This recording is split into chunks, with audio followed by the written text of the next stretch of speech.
Nobody's going to take you serious if you look crazy. You are Franklin Aghuno. your brand. Fruche. I was top 14 for Lagos Fashion Week's Fashion Focus program. I woke up one morning and people were like telling me, oh, I might check them on Beyonce's website. Are you even kidding? Beyonce. What does Beyonce have to do with me? It was huge. My dad passed away in 2021. He used to call me Obi Omadana, like a tailor that passes with the machine, and then if you have things that meant, they'll fix it. When I was in University of Lagos, there was a strike. My dad was like, here's 5,000 naira, and I need an entire collection.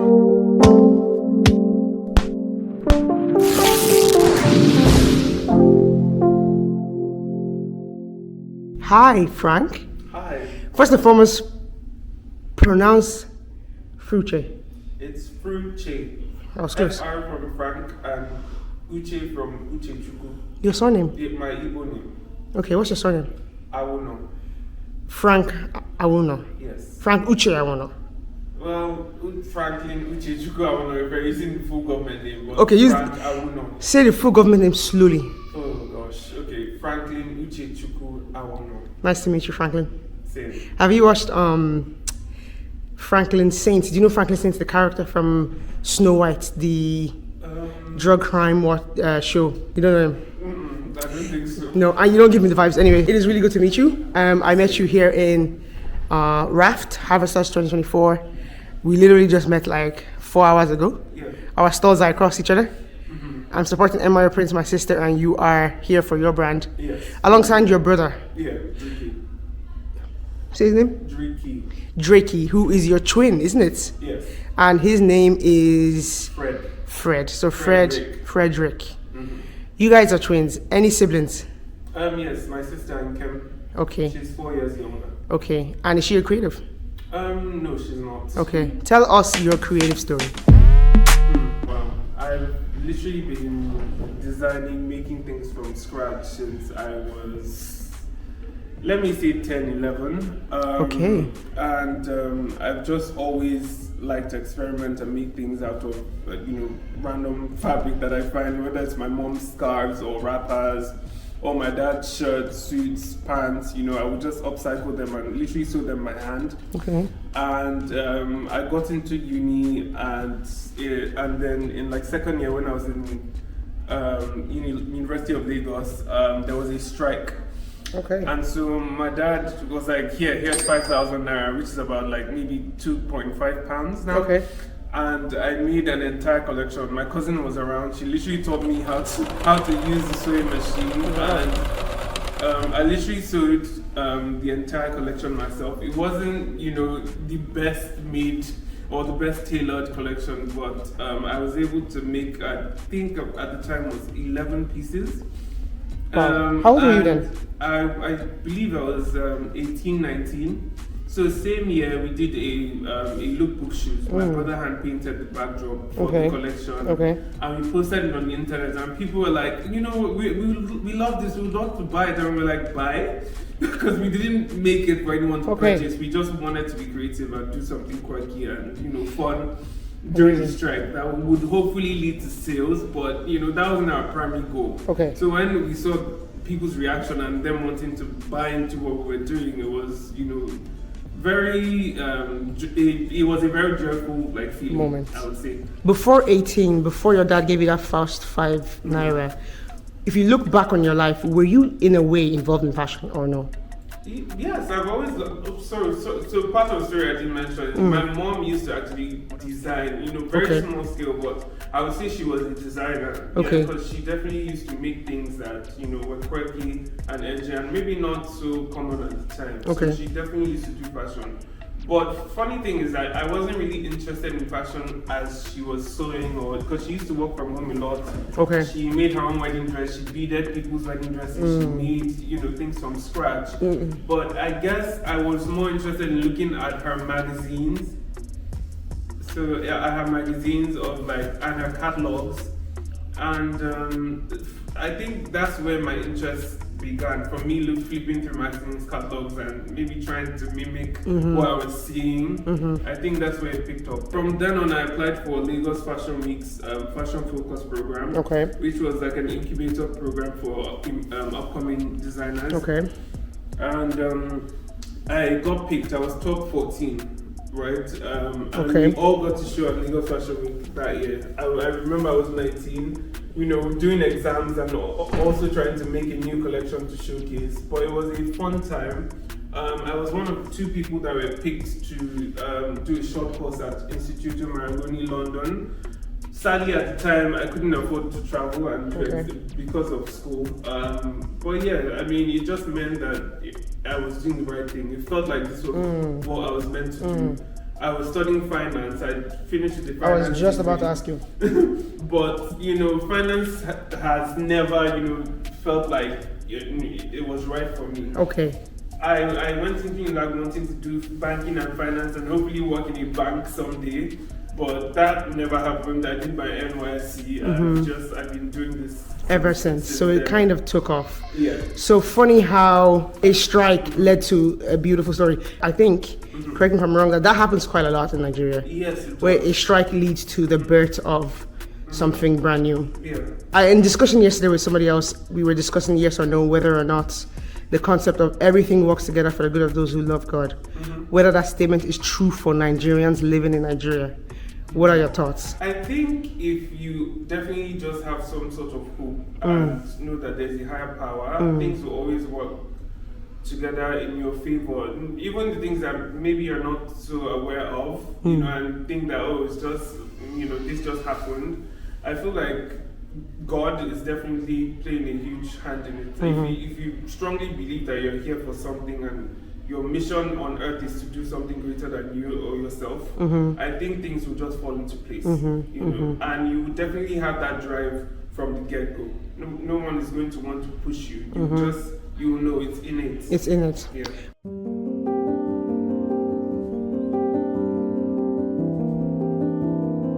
Okay, so tell us then, with your mom, did you get much involved with her? Not really. We never collaborated or anything, but hopefully one day or soon. Actually, I was actually going to ask this: has she got involved as of right now? She helps from time to time. Like as we were making my sister's wedding dress just about a month ago, she definitely helped with getting the tailors together, and because she used to make wedding dresses as well, and even I believe tagged some things as well. So you've really learned by observation? Yes, a lot. Or at least you soaked it in? Whether it's physically or online or whatever. Okay. What about your dad? Is he any way involved in fashion? No, my dad was not a fashion stylist. He passed away in 2021. I'm sorry to hear that. That's so recent. Yeah. Sorry to hear that. No, it's fine. He gave you that $5. Why? Was it 5 naira? 5,000 naira. 5,000 naira. Yes. And he said, go and buy fabric and Why? Such an interesting instruction. Yeah, because he saw that. I guess he saw that I was trying to do something during the strike, or he wanted us to be useful during the strike. And I'm sure I used to hand sew samples already. And so my cousin was around at the time, and so she knew how to sew with the manual butterfly machine. So she kind of taught me, the steps to take to join an things outfit, together. And I had already done that in the past with my hand. So it was just me doing it now with a sewing machine. So he was like, what, why not go and buy fabric since you are learning or since you've learned, and do something. He used to call me Obioma Ghana. Obioma is like a tailor that passes with the machine, and then if you have things that meant, they will fix it. They do it mostly in Nigeria, especially in the East. So but he said it as a joke, but he knew that. I'm guessing that now that I'm older, that he saw something. I was gonna say in what I was doing. So yeah. Where I could in my mind, I will remember. So is he the type of man who, he obviously must be the type of man who observed, realized, saw potential in something and said, I'm going to see how far this kid can go? Yeah, definitely. Before he passed away, actually, the last few months, he started working on like a small studio space for me in the house, like a big, like a small studio area. He built it from the ground up. This guy must really have. Just for me. What a phenomenal human the being. last things he did. He sounds like a creative himself. I guess he was. I used to write and draw, but we never saw any of those things. What did he do what did he do for a living, basically? He worked with John Holt as different things. He was an area manager, general manager, What's John Holt? John Holt is like they make generators and engineering things, back in, and then he did some civil service work as well. So yeah, he just I guess he just wanted us to be who we wanted to be. That's and beautiful. Follow our dreams. Obviously, he never said this, but now that I'm older, That's what he was doing. I can see that that's what it was. He never just pushed us to. Obviously, he wanted us to do finance or engineering or whatever. But I feel like anytime he saw potential in something, he didn't steer us away from it. That's so interesting. Yeah. Would you say that's the typical Nigerian experience? No, that's definitely not the typical. It doesn't sound typical to me. Nigerian experience. Yes. So I'm now that I'm older, I'm definitely grateful for it. I'm grateful on his behalf. I'm even grateful that he allowed such a thing to give birth. Yeah. How much did he see? Like, did he see the whole Beyonce collection, for example? Yeah, I try to remember. Yes, I think he was around when I got the Beyonce thing. He was a bit sick then, so I don't know. But he definitely was. He saw my Rise Fashion Week 30 on the 30 show. That's the first fashion show I did that he watched on TV. Okay, wow. So he was very proud. Yeah, he watched it live. Good. So he was very proud. Wow. Yeah. Amazing. That's so beautiful. Yeah, thank you. Beautiful to hear that parents are doing more than just, the normal traditional routes of go to school, get a 9 to 5, you know what I mean? So he sounds like a phenomenal human being. Yeah. And he created a phenomenal man. Thank you. No, you're amazing. I said there's something that your energy. Yeah? Use it Use it for what? for something, please. Even if Send me money, Use it. Oh no! And just for the people, I literally just met you, right? I've already said that. I'm just shocked at how much we've managed to bond. I know for a fact that we're going to work together some more. Of course, why not? He said why not? Why? Yeah, of course. I definitely love your energy and your passion. It shines through. You're so cute. Yeah, of course. There's something you said out there within 5 minutes of meeting you. We didn't really expand. You said it's so obvious that you know who you are. Yeah. Why did you say that? You definitely know who you are. You don't seem like someone who is shaky or doubtful about anything. Your yes is your yes, your no is your no, it seems. If you say, you look good, it means the person looks good. It's interesting for me to hear that because I feel like I still feel like I'm discovering. But I guess I know some things. Yeah. I don't think I know it all. Yeah, of course. And I feel like even if you don't know it, in a little amount of time, it will definitely come to you. Yeah. Love to hear that. You definitely, if you feel like you don't know yourself, you find yourself. No, I know myself. I'm trying to figure out. No, I know. What to do? No, I know myself. I know my brand. I'm trying to understand how to sell it to others. Not sell it, but to show it, I suppose. How do I show myself to others? The feedback I've gotten so far is that it's slightly disorganized and slightly confusing. And I know what's in my mind, but just communicating that. Yeah. Which brings me to my next point.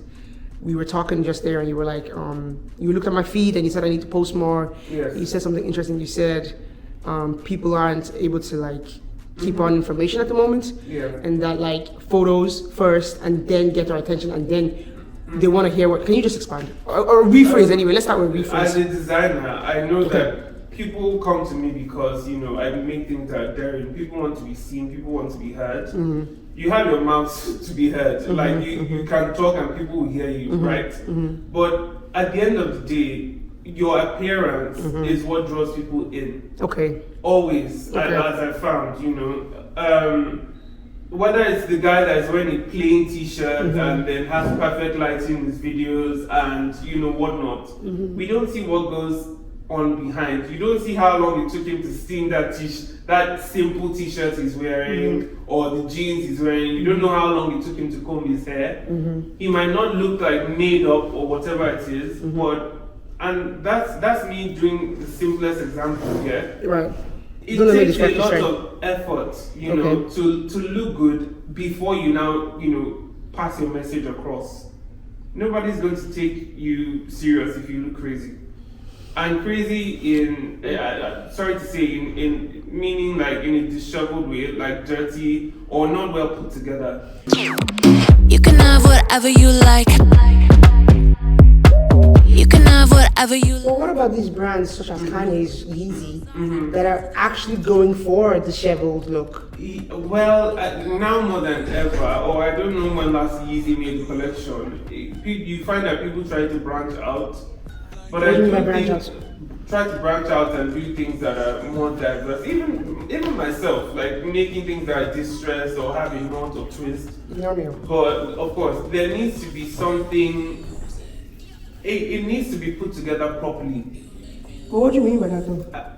For finding out in fashion that finish, like when I started, I didn't know anything about finishing. I just wanted to make things that I liked. Define finishing, please. Finishing is when your garment is properly sewn. Yeah, so no thread sticking out, no stain, no smudge. I've had to learn the hard way as I've gone on. People complaining, you know, maybe even sometimes asking for a refund, you know. So the world doesn't, as much as people say, oh, they don't care so much about perfection, they're very easy, it's a lie. Because they're going to come back to you and complain or complain to someone else. I find that perfection, even with things that are distressed or, you know, uneven, asymmetrical, whatever it is, and this is me speaking in design tailoring terms, it still needs to be beautifully done. Right? So there should be beauty in your distressed garment. There should be beauty in your disheveled look. That's such a beautiful. There should be beauty in your distressed garment. Yes. Do you think that Kanye achieves that in his collection? Sometimes he does. Kanye does. I think there's some other brands that maybe don't do that. You know, I wouldn't want to mention, but at the end of the day, even as crazy as Kanye's things look, it takes a lot of time and quality still has to be perfect. Sure. So even if you had a cut somewhere in the garment or bricks everywhere, if you feel the garment, then you feel that it's high quality. You know, so a lot of attention has to go into somewhere. You know, no matter how unpolished something looks, it's not always as it seems. I think. There should be beauty in disheveled. Yeah. What should you finish on beauty in disheveled? In a disheveled or, you know, a distressed look.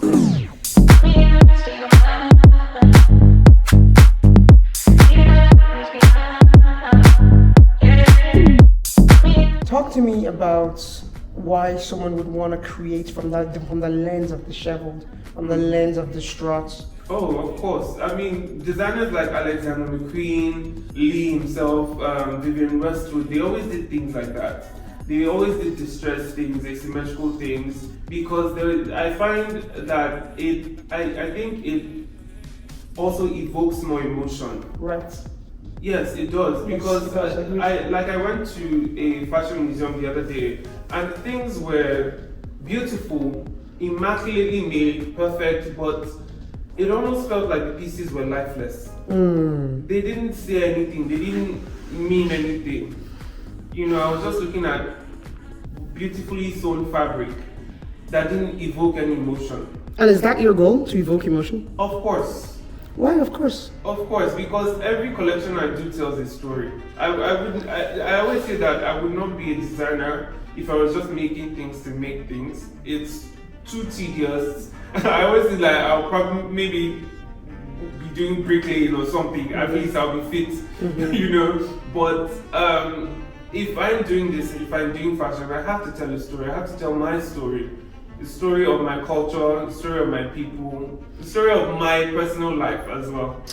Is this a Fruche piece? This is a Fruché piece, head to ankle. Tell me about the name of this item you're wearing. I would say this is a version of the Agiliga shirt. Okay. It has knots and drapes. Okay.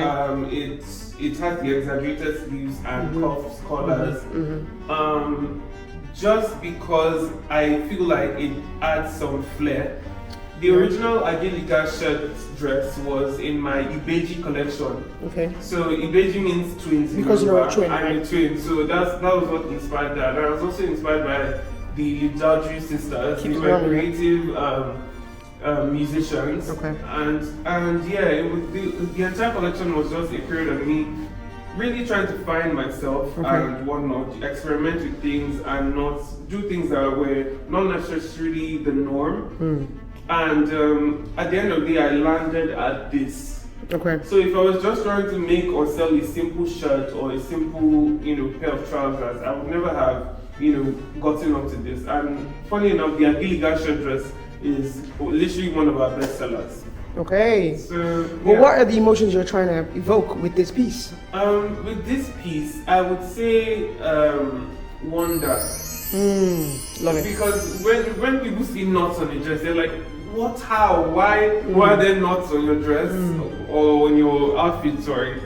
And it just definitely evokes wonder. And I think twins also do that. They do, don't they? Yeah. They really do. So it's always months and even, almost a year of me working on each collection of like maybe 20, 15 pieces. Wow. But I always land at something unique, I think.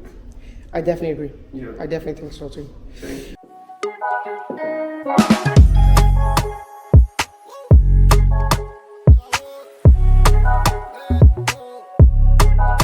I want to segue very quickly onto men's fashion comments. I'm going to give it so brief. Let's just see what comes out naturally. Oh, I should comment on men's fashion. Men's fashion. What it was, what it is.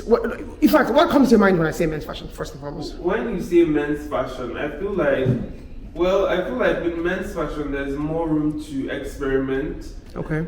And do things that are more shocking or jaw-dropping. Whether it's men's fashion, we could literally do a light blue outfit and people are like, oh my god, this is so unique, because men's fashion tends to be a bit boring sometimes. Okay. Especially when people buy from high street stores or like fast fashion like H&M and whatnot. There's very little to select from. It's always the same color palettes and whatnot. So when any designer says, I'm going to do something different and daring, it's always going to stick out and be unique. So that's what I see men's fashion as. And I mean, we're in 2024, people are definitely now more daring with fashion, and it's definitely evolved. It's not what it used to be. How can men, or in your experience, sort of display who they are and how they select? I definitely think choose what makes you feel your best self. Yeah, not just what makes you feel comfortable. I know that people love comfort. I also love comfort, but when I want to make a statement or when I just want to feel like myself, I always add a little bit of edge. It never hurts anybody. Right? The edge doesn't hurt nobody. No. Very good.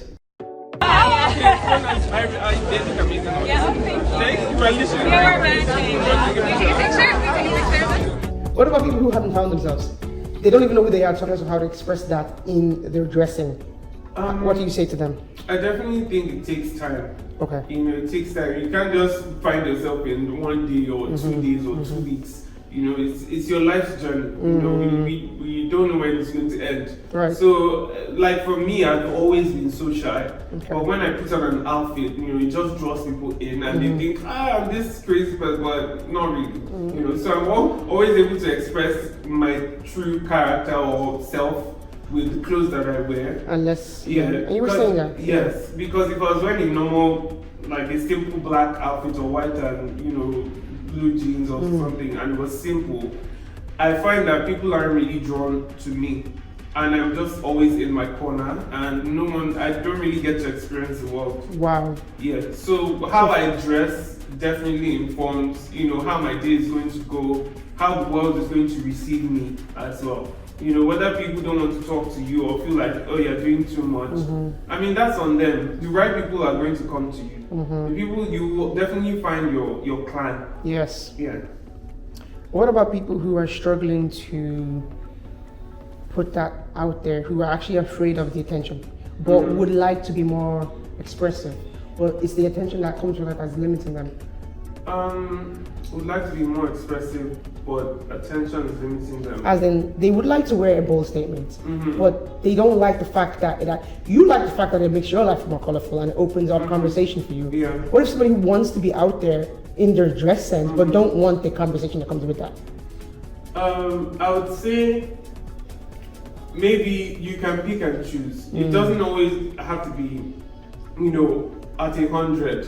You can maybe do 40%, stylish or crazy. It could be a pin, it could be a nice hat, it could be funky, quirky shoes with a basic outfit, because I know that when I'm in a crowd that is more demure, I'll wear something that's more relaxed and maybe do like a quirky pair of glasses or something. It doesn't always have to be at 100, or that could also get tiring. Being at 100? Yes, yeah. Define could get tiring. So if I was wearing something like this every single day, I would be exhausted, Why? Yeah, because I feel like then you now have to keep up with making new outfits or, whatnot. It should come, I wouldn't say it should be easy, but you just pace yourself. Yeah? Pace yourself. Because it like when I'm in Lagos now, I would rarely ever wear this outfit. Okay. Because I don't go out often, but it's a more subtle version of myself. This is a more subtle version of yourself? Yeah, no, in my Lagos outfit looks. Okay, yeah. So maybe I wouldn't do knots. Maybe I'll just do a nice color, quirky fabric, or maybe I'll do knots and a basic bottom. Can I ask why does it get exhausting? I would say, again, it depends on where you're going. Like on a daily basis. No, I mean for you, because for me, I understand why it's exhausting. I know why it's exhausting, because I'm not a fashion stylist. I don't really like that lifestyle. Yeah. It's why I'm trying to get a stylist myself. I find it to be taxing. For me, there's too much brain work involved, so I'm trying to offload that responsibility to somebody else. Yeah.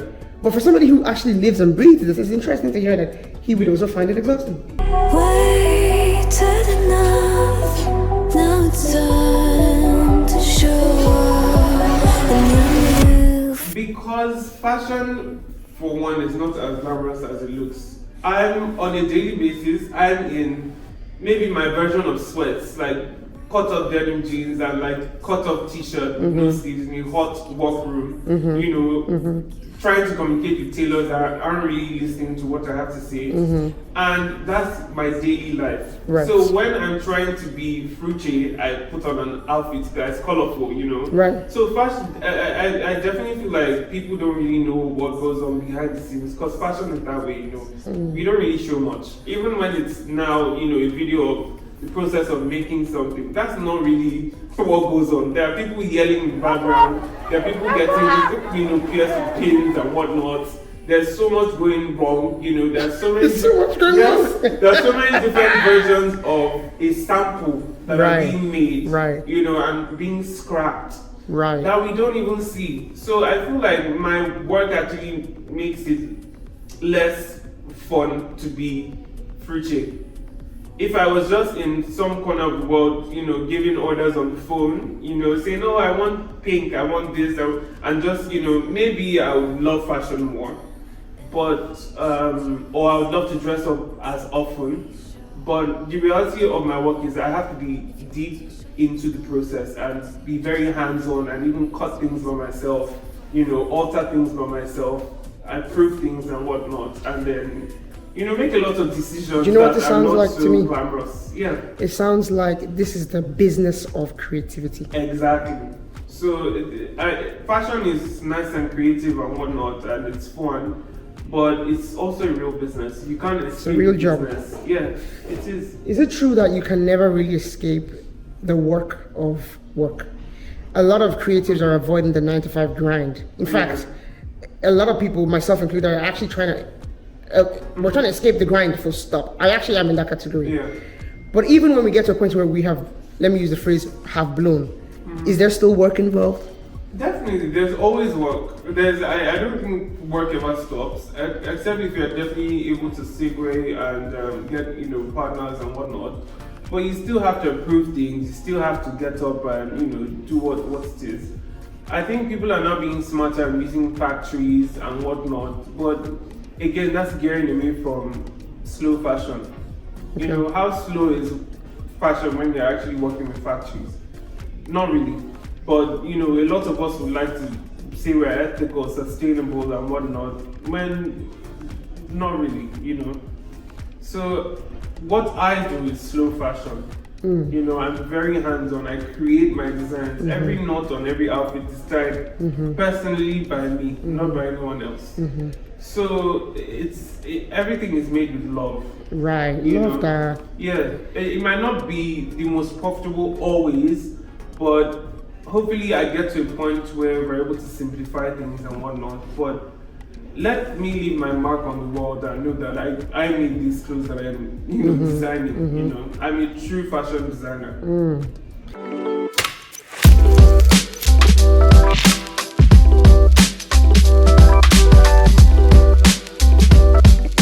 Tell us how you got involved with Beyonce. How did that come to life?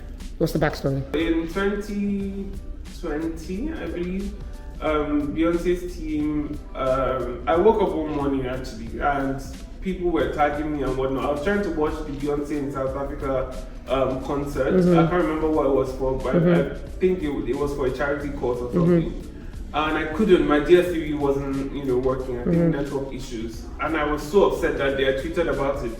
So I woke up in the morning and people were like telling me, oh, I might check them on Beyonce's website. I was like, what? Are you even kidding? Beyonce? what does Beyonce have to do with me? You know, I'm the biggest Beyonce fan in the world. So I just couldn't, but I couldn't, like, I thought they were joking. Yeah. I went and I saw Fruche, one of the top African brands, is now included in our Black Parade program. All routes lead here. So these are the top African brands you should follow, you should buy from and whatnot, and it was huge. You know, then again in 2024, this year, Be Good reached out, or they did. I think they did an open call for entrepreneurs, and I applied and whatnot, not thinking anything about it because a lot of people applied. And I was one of the shortlisted businesses as, you know, a thriving African business that people should support as well. And they gave us a grant, which I'm super grateful for. They gave you a grant. Yes, they gave I us a love that about her. Yeah. And is that just like money from the good of her heart? Like, Yes. just Be to Good. support you. Okay, Yes. be good. Okay. It's from her charity, Be Good. Yeah. And she's looking for creatives. Yes. Yeah. That's impressive. Yes. So I mean, that also shows the importance of putting yourself out there. Right. Because without the internet, I don't think Beyonce will ever know who I am. I don't know if she still knows who I am, but hopefully one day she'll wear Fruche. But yeah, I'm super grateful. That's amazing. Yeah. What a beautiful story. And yeah, the power of the internet. It's funny because I have a video posted just recently, kind of giving out about digital media and the dangers for kids. But if you're a teenager and you're on social media for 6 hours a day, I would struggle to think of one single positive. But that's a separate thing, whereas we're talking about the impact it can make for businesses. So it's very, very different concepts.